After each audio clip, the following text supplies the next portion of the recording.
introduce Bill McDonald, who is an officer of the World Affairs Council, a longtime friend and leader of the Council, and he will give you a proper welcome since all I did was the housekeeping rules. Thank you.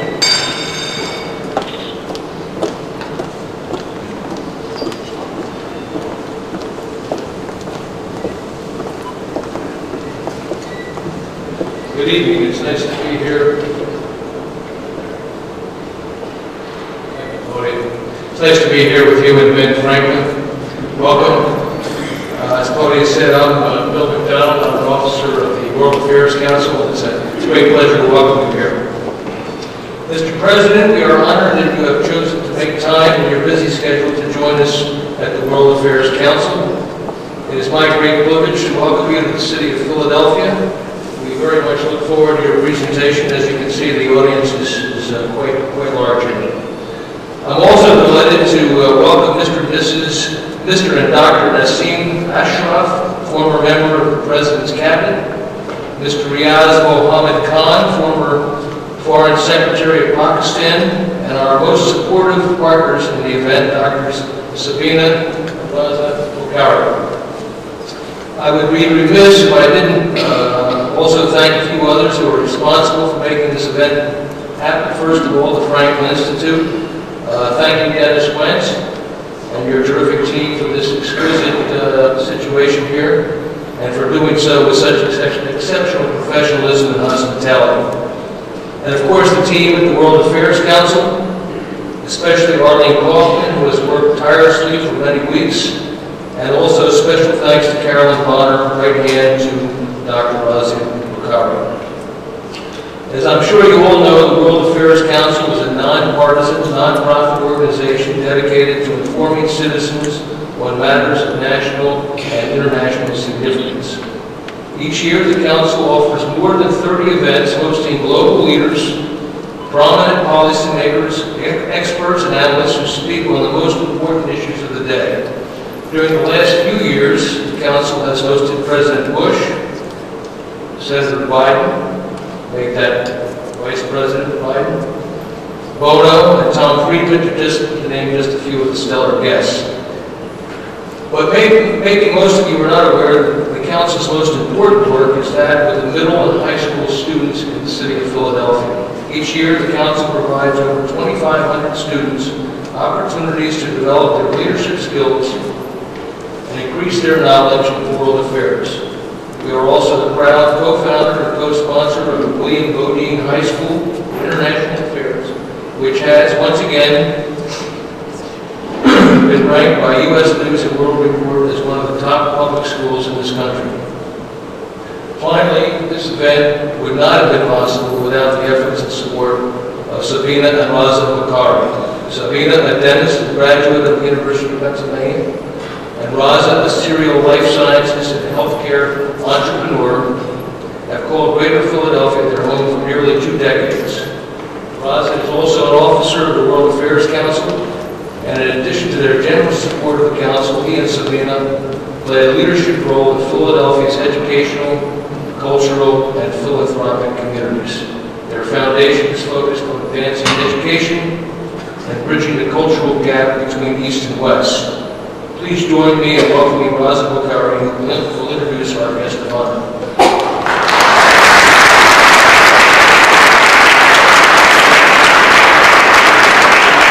Thank you, Bill, for those very, very kind words. It's a matter of great pride and privilege, Sabina and I, in our foundation, to play a small role in bringing Honorable President Pervez Musharraf, the World Affairs Council of Philadelphia, into this majestic and historic Franklin Hall. Now, Bill, I know you have acknowledged me enough to know that this program would not have been possible without the board leadership of Council's President Claudia McBride and her illustrious team members, and of course the support of our friends at the Franklin Institute, led by Dennis Wentz, the President and CEO of Franklin. And last but not least, our good friend and benefactor, Dr. President Musharraf, who is an internationally acknowledged human development expert, that led President Musharraf's grassroots level initiative for basic health and education. Ladies and gentlemen, please give them all a warm round of applause.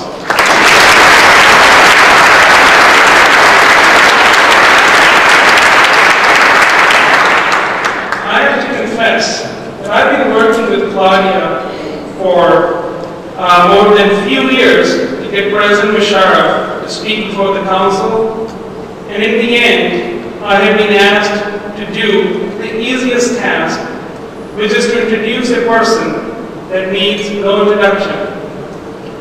Whether it is a first grader in our daughter Sana's class at Inquirer School, or world leaders around the globe, President Musharraf is no stranger to anyone.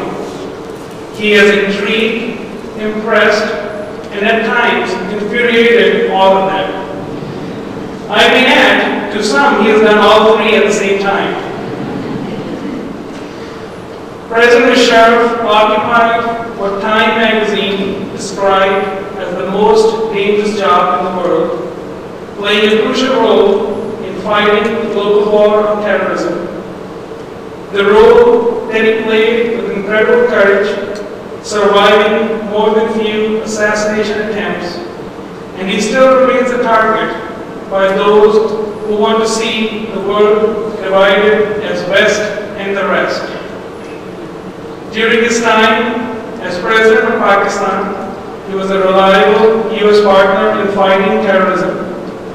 In his country, he promoted enlightened moderation, empowered women, catalyzed economic growth, unlocked freedom of expression, made strides to foster permanent peace in South Asia, tried to build consensus in the Middle East, and restored democracy and civilian rule by holding free and fair elections in early 2008.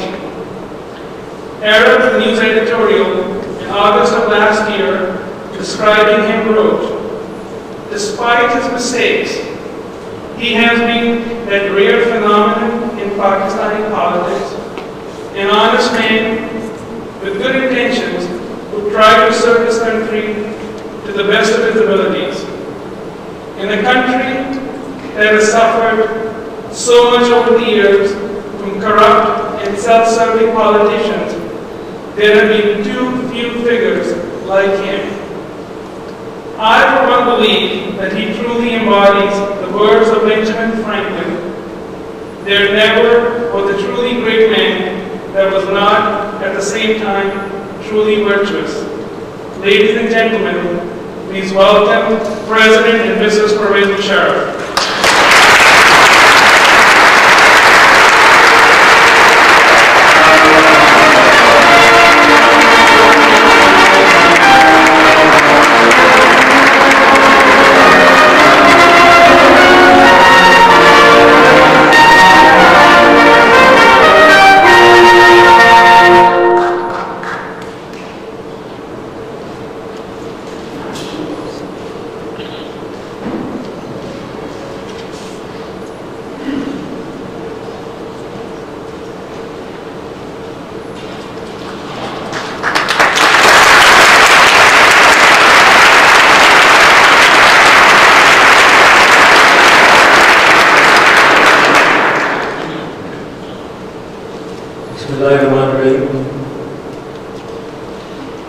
The President of the World Affairs Council of Philadelphia, Ms. McBride, President of Franklin Institute of Mr. Wing, Dr. Raza Bokhari, and all ladies and gentlemen.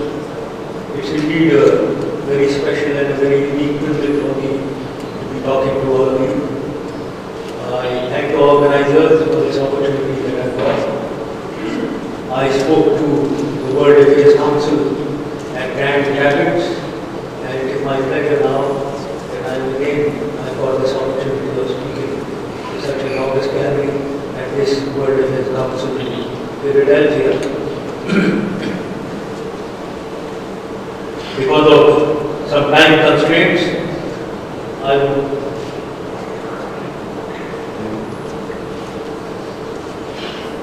would straight like to go on to the subject at hand. I would certainly like to speak to you very frankly about whatever I think of our region, and then I would like to very much encourage very frank questions, and you should expect equally frank answers. Ladies and gentlemen, South Asia maybe is one of the most volatile regions in the world today. It is home to 1/4 of the world, that is the population that lives there. Maybe it has one of the lowest social indicators. Maybe it's one of the lowest, probably the most illiterate. It is conflict-ridden. In every country of South Asia, there is conflict within itself. And also, there is conflict between India and Pakistan, the biggest actors in the region. And therefore, the conflict between India and Pakistan affects the whole region, affects the output and the potential of SAARC, South Asian Association for Regional Cooperation, the only body which represents that region of South Asia. They say Asia is rising.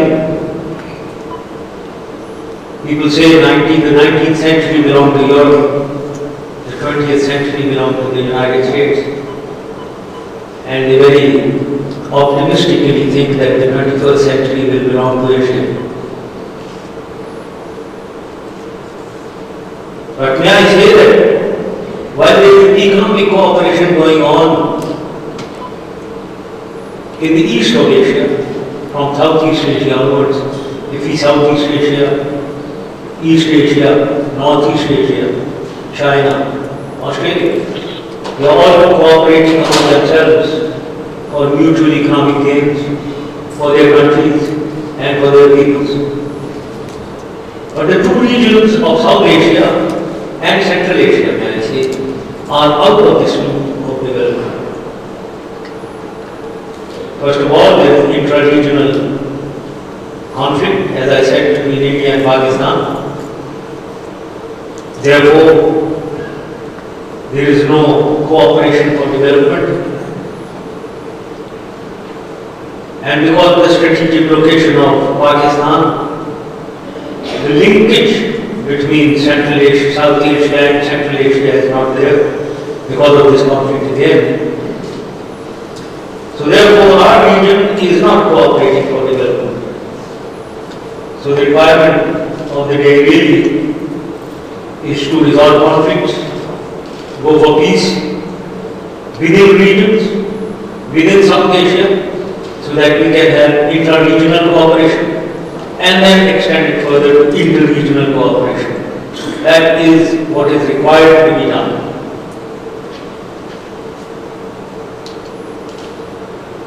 The question is, how is this peace to be achieved?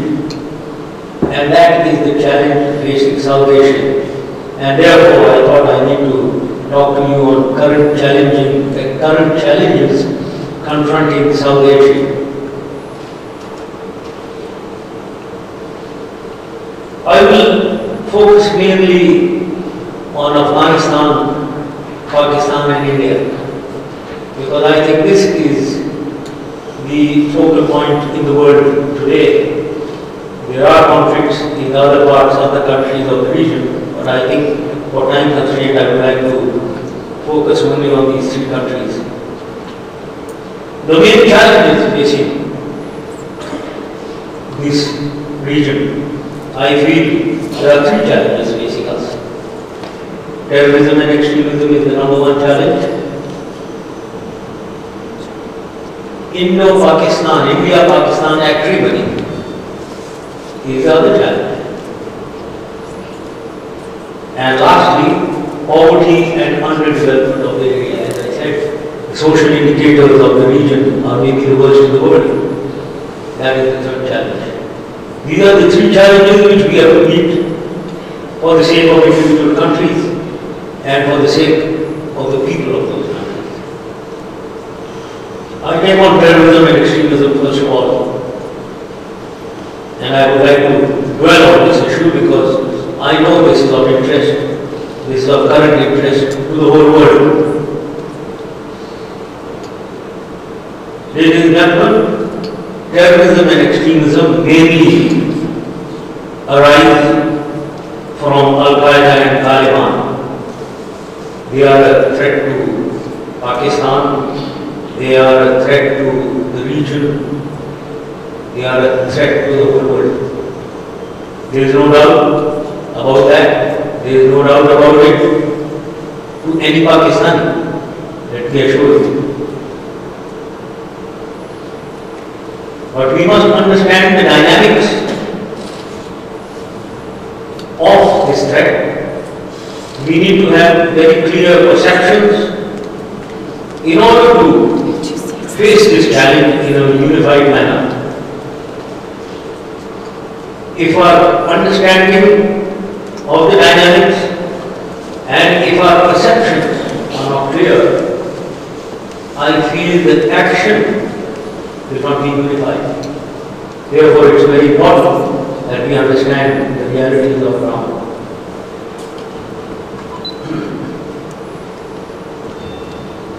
I would like to start with a brief historical overview of the last 30 years developments in our region in order to understand the genesis of Al-Qaeda and the Taliban.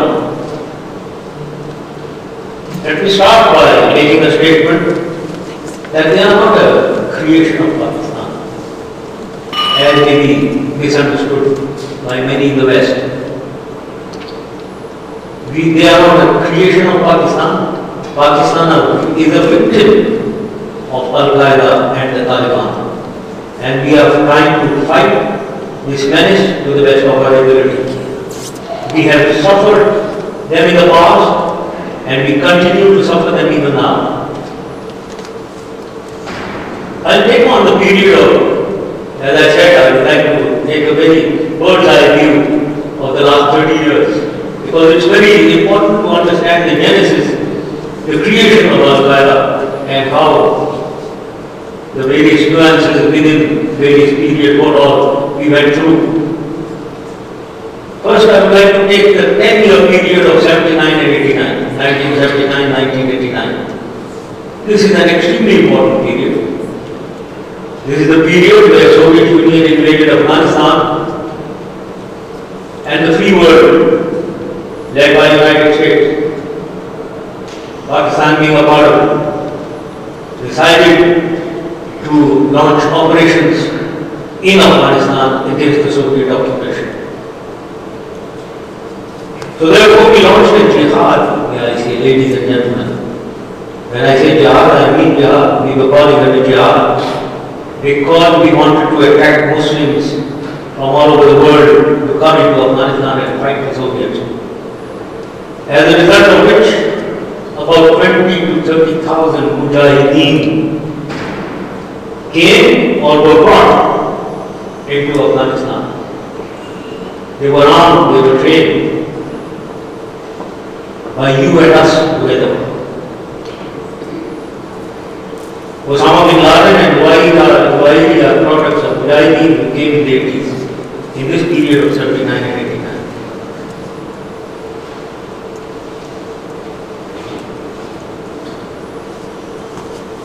Then we also trained and armed Taliban and sent them to Afghanistan. When I say we, you and us together. But what happened in the 79-89 period, I would like to highlight for your information. Afghanistan has always been a tribal society, where tribal maliks, as they call them, they ruled over their tribes. They had sway over their tribes. But there was a century-old socio-political compact, I call it, an arrangement, an agreement between all those tribes to remain unified accept the sovereignty of the king of Afghanistan. This they call the Misaq-e-Milli, or an arrangement, a consensus, a national consensus. This continued for centuries. During the colonial period of the British, it was this which held all the tribes together as one whole, ensuring the territorial integrity of Afghanistan. But when the Soviets came, in fact a year or two before that, through the machinations of political machinations, the king was overthrown. And the socio-political compact was destroyed. This needs to be understood. So therefore the blue that was mining Afghanistan was totally shattered. No more there. The second point I want to make, between 79 and 89, the elite of Afghanistan deserted, they abandoned ship. They left Afghanistan. At the hour of need, at the hour of trial, the elite abandoned. Their place was taken over by militant religious groups. This was another thing that happened. And it was these militant religious groups who led the confrontation, who led the fight against the Soviets, who led the resistance.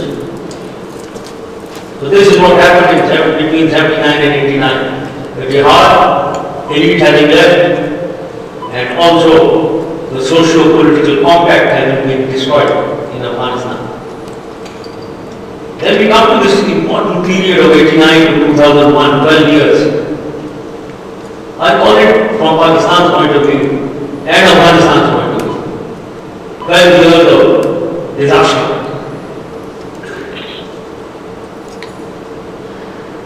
The 10 years, 79-89, ended in Soviet defeat and the victory of the West. Our victory. It was a great victory which led to the Soviet collapse, end of the Cold War, reunification of Germany, collapse of the Berlin Wall, etc. There were a lot of peace or victory dividends that accrued. But where? They all accrued in Europe. East Europe, share of the yoke of Soviet Union, East Europe got into the European Union. There is a lot of progress, economic progress and integration, etc., etc. But where was the peace dividend for Pakistan and Afghanistan, who fought with you for 10 years, who were in the lead role, leading the resistance, who contributed to the end of the Cold War, who won the Cold War for you. There was no peace dividend, sir. Absolutely. I mean, let me talk very, very frankly with you. If anyone knows of anything that was done for Pakistan or Afghanistan, do let us know. Nothing happened. In these 12 years, in fact, quite the opposite happened. The region was left high and dry. Everyone left because its geostrategic focus maybe was Eurocentric. Therefore, they all left. And in this 12 years of disaster that I say, where were the 20 and 30,000 Mujahideen who were brought in? Did we think of resettling them? No, sir. Nobody thought of resettling them. They were holed up right there, well armed, battle hardened, well trained. They coalesced and became Al-Qaeda.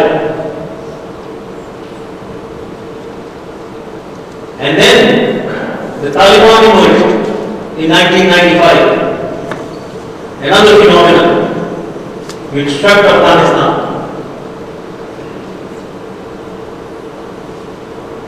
And also there was total internecine warfare by the warlords in Afghanistan, ravaging the country for 12 years, trying to dominate various regions of Afghanistan. As I said, that glue, that socio-political compact was gone. everyone was free for all. So all that was happening, and 4 million refugees came into Pakistan.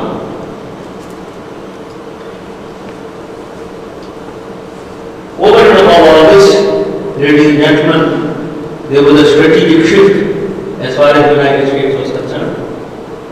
A strategic shift from Pakistan, who was the strategic partner from 47 to 89, towards India.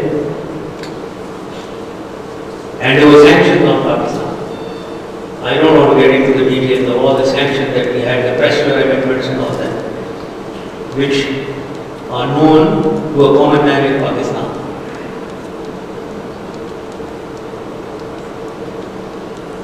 I've said all this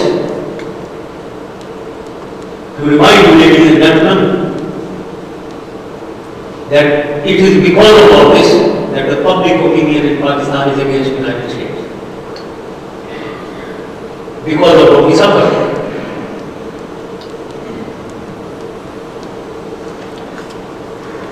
So this is what we suffered for 12 years, 89 to 2001, for having supported you for 10 years in war and being your strategic partner for 42 years. Then comes 9/11 and the aftermath. The Taliban were defeated and there was victory. Again, Taliban and Al-Qaeda dispersed, ran into the mountains and cities of Pakistan. The support that United States and coalition forces got was from Northern Alliance. Northern Alliance was Tajiks, Uzbeks and Hazaras. These were 3 other ethnic groups against the Taliban, who were all Pakhtuns. But having been victorious, I always was advising that if you see the ethnic realities of Afghanistan, 50 to 60% are Pakhtuns, and Pakhtuns have always ruled Afghanistan, being the big majority. Only 20-25% are Tajiks, 10% Uzbek, 10% Hazaras. I always said that while all Taliban are Pakhtuns, but all Pakhtuns are not Taliban. Therefore, we need to understand politically that we cannot impose a rule from a small minority over such a big majority.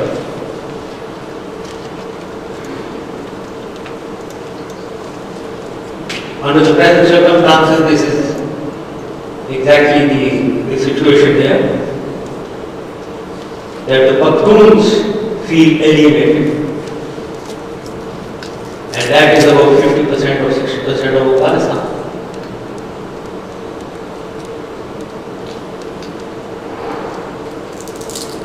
In this, after 9/11, Pakistan, as I said, Al-Qaeda and Taliban shifted into the mountains and cities of Pakistan, and we operated very strongly against them militarily. We eliminated them from our cities, from the valleys, in the mountains. And to Pakistan and Afghanistan, the Taliban menace is a bigger menace than Al-Qaeda.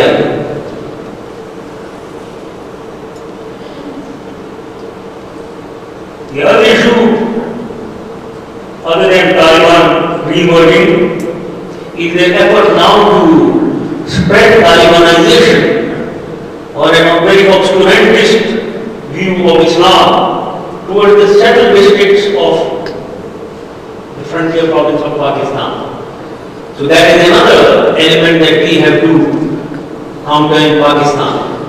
Checking Talibanization, trying to be spread on the innocent, illiterate people in the rural areas of the frontier province. The third element is extremist elements rising in the society. So on the whole, may I say that in Pakistan, we face all facets of extremism and terrorism. And we have to deal with each one of them. Al-Qaeda, we have to deal with them. We have to deal with Taliban. We have to deal and stop and check Talibanization spreading from the tribal agencies to the central districts of the frontier province. We have to check extremism spreading in the society. So these are the four elements that need to be understood and standardized and implemented. It has its own complexity which the world needs to understand. What Pakistan is facing and how we need to move forward and address each one of these four elements.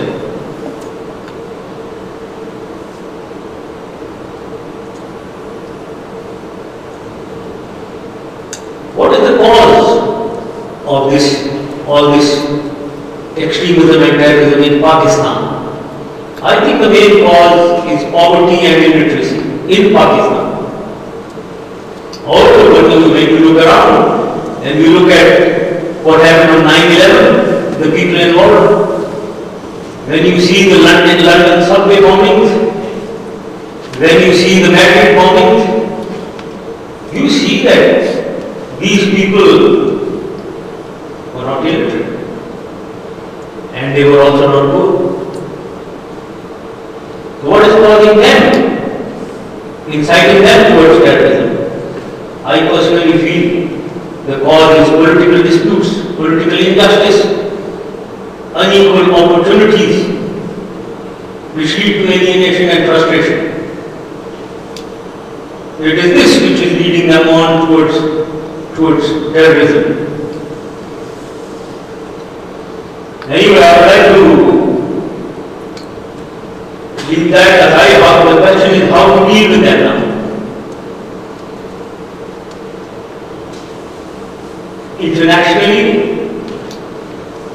I have said that we need to address the root cause. I equate terrorism and extremism, terrorism with a tree. The simile of a tree. You kill terrorists, you are cutting the leaves of the tree. You eliminate an organization by whatever name. You chop off one branch of the tree. But you are not getting to the root. What is the root? Which is producing the terrorists, which is churning out terrorists. I think it is political disputes. And as I said, the unequal opportunities, a sense of frustration, hopelessness, powerlessness.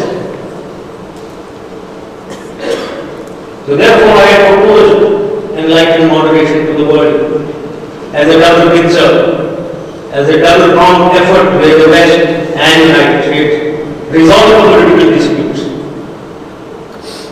And the Muslims themselves reject extremism and terrorism and go on a socio-economic development for themselves. However, as a long-term strategy, I would like to leave the international scene. I would like to come back to the region. In our region, quite clearly there is a requirement of a three-pronged strategy.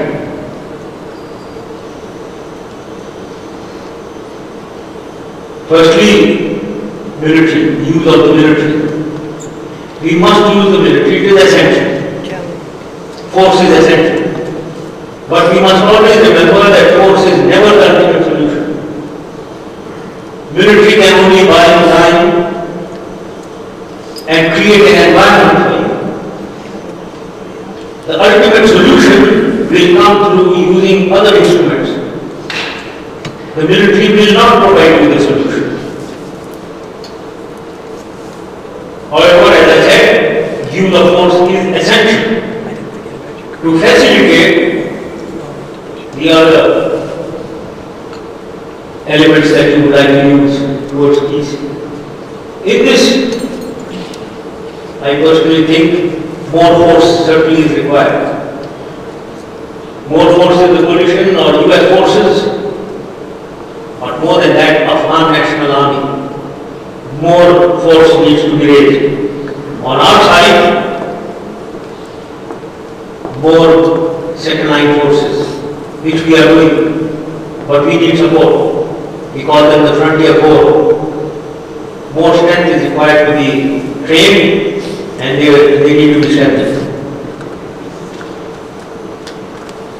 A lot of people keep talking about how long will US forces stay. Initially when you came, people were saying we have come for 1 year or 2 years or 6 months or whatever. I always said, ladies and gentlemen, and I still say that, you cannot make it time related. It cannot be time related. Your stay there cannot be time related. It has to be effect related. You need to decide on what you want to achieve, what you want to achieve in Afghanistan. Whenever you achieve that, that is the time you can leave. If you can manage it in 6 months, by all means, yes, you can leave in 6 months. But if you manage it in 10 years, you should stay for 10 years. So let's make it effect related and try to achieve those effects as soon as possible. So one is this, as I said, the three-pronged approach. The military first, but we need to strengthen. The other element is the political element. This is essential for the ultimate solution. We have to create a homegrown socio-political compact. As I said, that Misaki let it be homegrown. And the Jirga system where people, elders gather and they decide on what they want politically to stay together. But in that, everyone will have to be included. Certainly, this has to be achieved.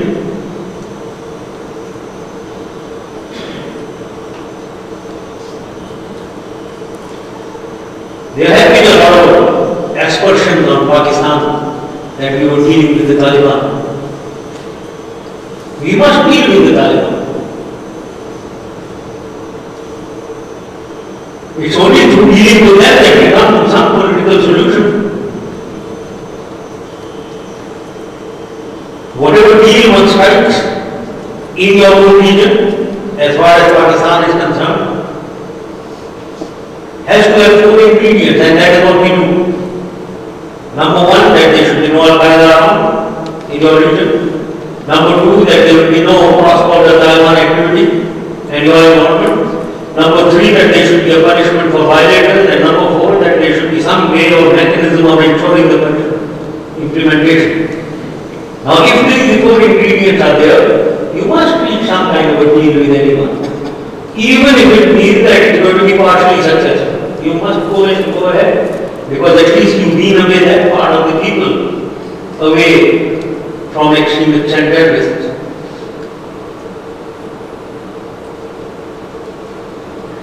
So that is the political side of what we need to do. The other is the socio-economic side, and I won't spend time on that. We have to contain money for the socio-economic development in wherever, especially wherever we need reach some deals and accord with anyone, we need to assist them monetarily to develop the area, because at this moment they get their money either through drugs, narcotic dealers, or through Taliban who recruit them for fighting. So let us develop the area socio-economically so that they can, again, the population can be weaned away. With the gentleman, this was what I thought, how we need to deal with Al-Qaeda and Taliban on a 3-pronged approach. There is no quick fix solution. But if we are well coordinated and if we understand each other's sensitivities, I think we can win. Certainly. I believe in Pakistan, that Pakistan is a moderate country. Vast majority is moderate. And if I was to tell you that in the election on 18 February last year, not even a year, even in the frontier province of Pakistan, which was governed for 5 years by a religious coalition, all of them were rejected and swept aside. And the party which won was a moderate party. So the people of frontier do not want Al-Qaeda or Taliban or Talibanization in that area.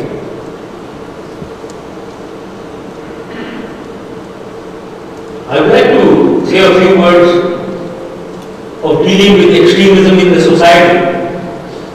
This is very important, ladies and gentlemen, to understand that extremism is a state of mind. It needs transformation to change, to improve. It's a battle for hearts and minds of people. You don't know who is an extremist. Therefore, Pakistan had evolved a 5-point strategy on how to deal with extremism in the society. I will leave it at that. And we are in the process of executing that strategy. Because as I said, it is winning over hearts and minds of people. It is transforming the thinking of people. It's a long-term strategy. But we have to execute it.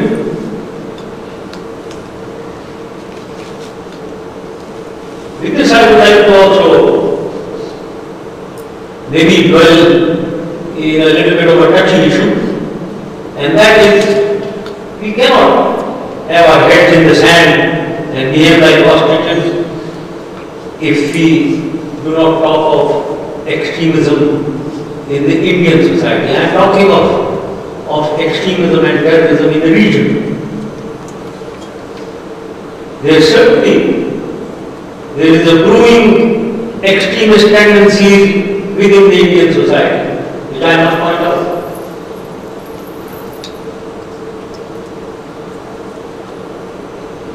First of all, we all know about the Kashmir dispute. Pakistan and India have fought wars over that, but I am not going to touch that. Lately it has got heated up, and we all know what is happening in Kashmir. I won't like to dwell further on this, but what I want to say is, it is this Kashmir dispute which creates extremism in Pakistan society. All the organizations that I read in your newspapers, in your media, or Lashkar-e-Taiba and Jaish Mohammed, these names, I don't know if you may have heard about them, that they are terrorist organizations, they need to be banned. We have banned them. They have sprung up with different names. What are they for? Why are they coming up? They all have their focus Mujahideen activity in Kashmir. Each one of them came into being for Mujahideen activity in Kashmir. So therefore, we need to be conscious of the impact of Kashmir on the society in Pakistan and India. The other, I would say, is a sense of deprivation and opportunity disadvantage in the minority groups, especially the Muslims in India.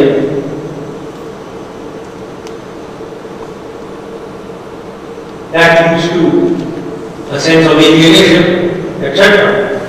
And over and above, if there are incidents like Babri Mosque or Gujarat where 3,000 Muslims were killed, yes indeed, it gives rise to extremist organizations like SENI, the Students' Islamic Movement of India.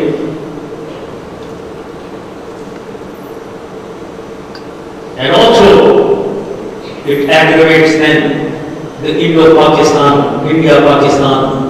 confrontation. I will make a premise if I cannot mention about India very frankly here. We would be, as I said, we would be ignoring realities if we didn't examine this fact and take corrective actions everywhere. We are for peace with India. I am for peace with India. But we must understand what is giving rise to extremist tendencies, what is giving rise to confrontationist approaches, demands for confrontation in the public of India and Pakistan.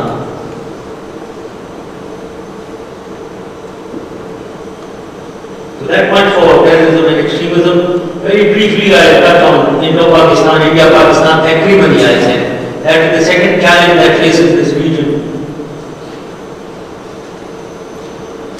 One of the leaders in South Asia said that, in a light of I digress a little, once he said that when two elephants fight, the grass gets trampled. And that is why none of the countries in South Asia is really cooperating between each other. And he said that you must have peace among yourselves. Yes, indeed, I said India and Pakistan must have peace. But on a lighter vein, I did tell him that I do hope that if two elephants start making love, the grass will be more trampled. So you shouldn't go to that extent. It's most unfortunate, ladies and gentlemen, that since 1947 we have fought 3 wars. We have the Siachen dispute, we have the Kargil dispute, we've had a 10 months confrontation in 2002, we have another crisis, a war hysteria in India now because of bombing. Ladies and gentlemen, we have so much to lose through this confrontation, both India and Pakistan, and we have so much to gain if there was peace.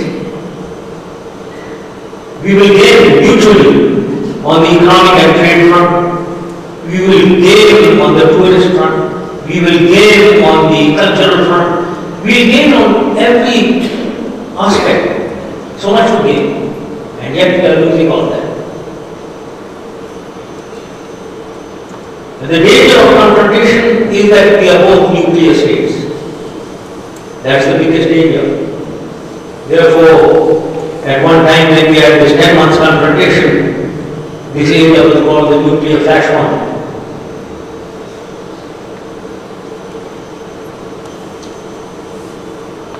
And if at all there is a conflict between Pakistan and India, it will cause irreparable damage to both the countries. With the lethality and the accuracy of weapon systems, I am not talking about the unconventional. I am even talking about the conventional. We cannot afford to go to war, both India and Pakistan. There will be damage to both the countries, tremendous irreparable damage. At the same time, while this is the case, the relationship between India and Pakistan continues to be very tenuous, very intangible. We had that 10 months confrontation because there was an attack on the parliament in India. We had this war hysteria now because 10 people attacked Bombay. Now this is the kind of ignitable relationship that Pakistan and India have. It's very dangerous. If this relationship, if this confrontation rises to the pitch of going for a conflict, and I told you about the dangers of that conflict, which the whole world knows. Therefore, ladies and gentlemen, we must resolve our disputes. And what are the disputes? Disputes are Kashmir, dispute is Siachen, dispute is Sirpuri, dispute is border issue. I am not going to go into those details, but let me tell you that all of them are solvable. They are solvable only if the leadership has sincerity, they have the vision to understand, but last of all, they have the boldness and courage to execute. We must restart this peace process, which has maybe because of this Bombay incident, there is such a war hysteria. We must go for peace, and we must be bold enough to reach peace. any case, peace will have all the dividends of reduction of forces, maybe, reduction in defense expenditure, poverty alleviation, economic growth, welfare, well-being of the people. So all that will improve if we have peace with India. The last challenge that I said was challenge of poverty and underdevelopment. This is the curse which is afflicting this whole region. And I would say this is the failure of leadership and governance. All along the path in the history since our independence. What is the use of going to the moon or going towards space technology and being nuclear and missile power and all that stuff if we cannot look after if we can not transmit those gains to the people? And if hundreds of millions of people live beyond, under the poverty line and they earn only $1 a day, less than $1 a day.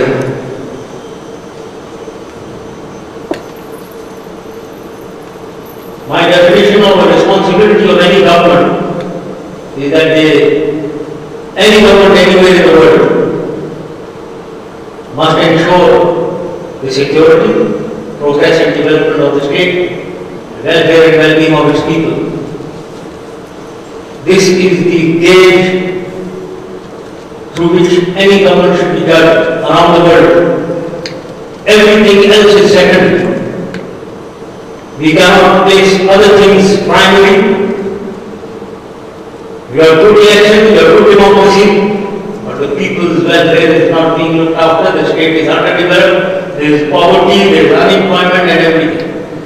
So therefore, I personally feel that we have to look after poverty and underdevelopment and make state progress.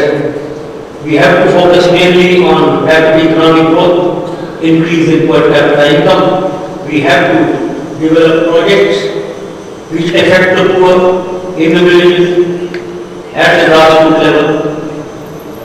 And we have to go for socio-economic projects which give fast returns for the economy and for the benefit of the people. I just encapsulated what we need to do, where every government needs to do. This is what I think is the challenge facing South Asia. Terrorism, extremism, poverty, underdevelopment, and this confrontation between India and Pakistan. But for the sake of the people of the region, for the sake of harmony, for the sake of development of the countries, we have to tackle these three challenges for the region. That's all that I speak about, ladies and gentlemen. Thank you very much.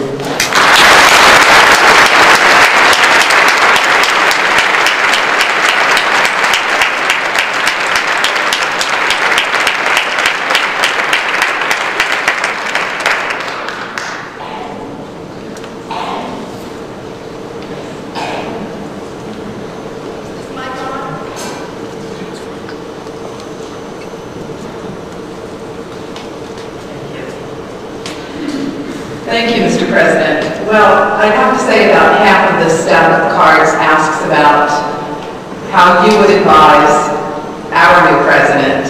So I'll try to pull these together and ask you if you have a very brief meeting with the president, maybe 5 to 10 minutes, what 3 things would you tell him he and his administration must do very soon for Central and South Asia?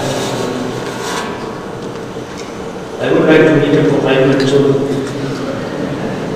But first of all, I'm not here to, frankly, I don't consider myself to be able to advise President Obama. But one thing I would like to certainly say, and I have been saying it all along to the previous administration also, please go for addressing root causes of terrorism. It is the political disputes. You resolve political disputes. You take our region. You force India and Pakistan to resolve these disputes. They will LET and Lashkar and all these names that are taken, which you are concerned about, you will put the rug from under their feet. They are meaningless. They become meaningless. So let's resolve political disputes so that we contribute towards winning the global war era. Otherwise, we are fighting a battle which will be prolonged, which will be never-ending, I would say, because the root will remain, and as I said, the branches and leaves will keep getting produced. A couple of questions about yesterday's front page article in the New York Times about the Swat Valley and the Taliban taking over and moving eastward into Pakistan. Would you just describe what's happening and tell us what you feel will happen? Yes. Swat district is the district which is the most beautiful district, one of the most beautiful districts, which was a tourist resort. And we are seeing also that Swat district, yes, had an extremist terrorist organization. There were some terrorists. Before 18 February, we thought we wouldn't be able to hold elections in the border frontier province, especially not in Swat district, because, as I said, these Taliban and these terrorists were very active. But then we acted against them, and we had elections in Swat. We acted against them and we succeeded because of the population of Swat. And the result of the elections were that they rejected all the extremists and they voted in all the moderates, 95% moderates coming in. So therefore the people of Swat do not want these extremists. Their tourist trade is totally gone. They don't like it. They want the tourists to come. They want economic activity. They want to make money. Why I said this is the reality of Swat. But however, the same extremist terrorist organizations have become more active there. The military is dealing with the situation in Badwal agency, which supports terrorism here. And I am very sure that they have plans of dealing with the situation in Swat. And I am very sure, just like they could control before February, they will be able to defeat terrorism in Swat whenever they operate here. They will do it successfully, I am very sure. Will there be peace in your lifetime in Kashmir? If you resolve the Kashmir dispute. Otherwise, that's what exactly I keep saying to the whole world. We keep talking of these extremist organizations. You curb one of them, there is another one which props up. And these are the guiding groups, they want to go and fight. So therefore, unless you resolve the dispute, nobody talks of that. Nobody talks of resolving the dispute, so that there are no more such organizations. So I feel we need to resolve the dispute. Number of questions about A.Q. Khan. Why was he not put on trial, and could a similar situation arise with another A.Q. Khan?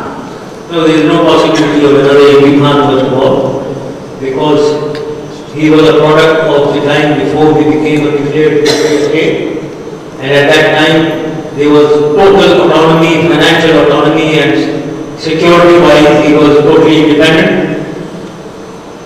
But now, after we tested our nuclear device in 98, we put in place ironclad custodial controls over the development of our nuclear, of our capabilities, strategic capabilities, and over the holding of those capabilities. Therefore, and now the finances and the security is managed centrally by a secretariat which is very well organized, which comes under a national command authority with the president in the chair, number of ministers and number of all the military senior officials there. So there is no room for any other proliferator coming into the fray. The other is why he was not tried. Well, we have certain sensitivities, and these sensitivities always are there around the world. Whenever a proliferator has been, even in your country, sir, may I say, that there were people who were involved and I don't remember their name like you their name before when this incident occurred. But since there are certain sensitivities of ours, and secondly, because he is a hero to the man in the street, we had to take very, very balanced views. We could not do something which would create many uncertainties. And therefore, whatever we did with him was the best that we could do. He is still a hero to the man in the street. And therefore, when we deal with such things, we have to be extremely careful not to rock the boat too much. So that's the only answer that I can give you. Quite a few questions, Mr. President, about your feelings on U.S. strikes in the border areas and whether crushing terrorism in Pakistan as well as the border areas is a responsibility of the U.S., Pakistan, or joint. No, it's Pakistan's responsibility. I feel it. Pakistan is a sovereign country. We've got a very strong armed forces. We were cooperating on the intelligence field. And I don't think there is a requirement of anybody from outside coming to Pakistan there. As it is the most unpopular thing within the people of Pakistan. Therefore, we must be very conscious of this fact. You know, Mr. President, we are a country that reveres its Constitution. So many questions about your thinking behind suspending your Constitution. Suspending? The Constitution. The Constitution. I would like to skip this. There's so much that has been said. I don't want to get involved in the domestic politics of Pakistan. I have always, the only thing I want to say, whatever I did it according to the Constitution of Pakistan with all the legal covers. That is all that I would like to say. And there is no violation of the Constitution of all the acts that I did. Did you know Charlie Wilson? Sorry? Did you know Charlie Wilson? A couple of people asked about Congressman Charlie Wilson. No, okay. Would you tell us where you were on 9/11? Where were you on 9/11? What was 9/11 like for you? Yeah, I was in Karachi. I was in Pakistan. I was in Karachi, in the southern city of Karachi. Were you as stunned as Americans were? Yes, we were. Everyone in the world was stunned. Okay, well, I think we are just about out of time. And before we end, I'd like to invite Dennis Wint to join you on stage. Dennis Wint is the President and CEO of the Franklin Institute.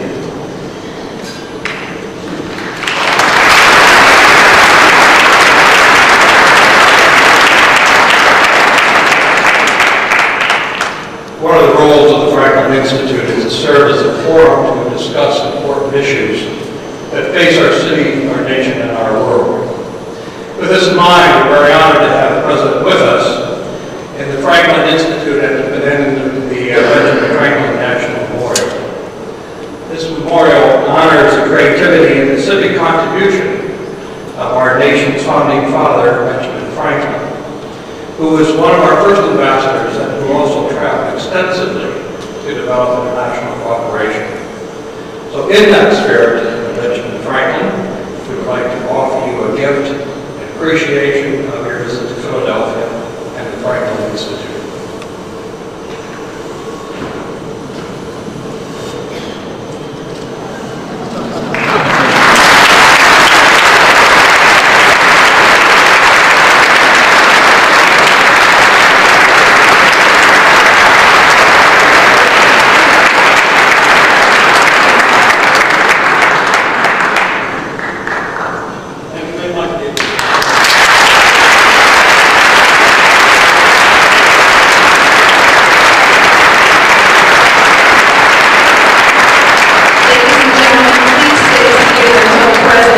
Musharraf have been escorted out of the room. Thank you very much, Raza and Sabina Bokhari and Mr. President and Mrs. Musharraf. Thank you so much for joining us.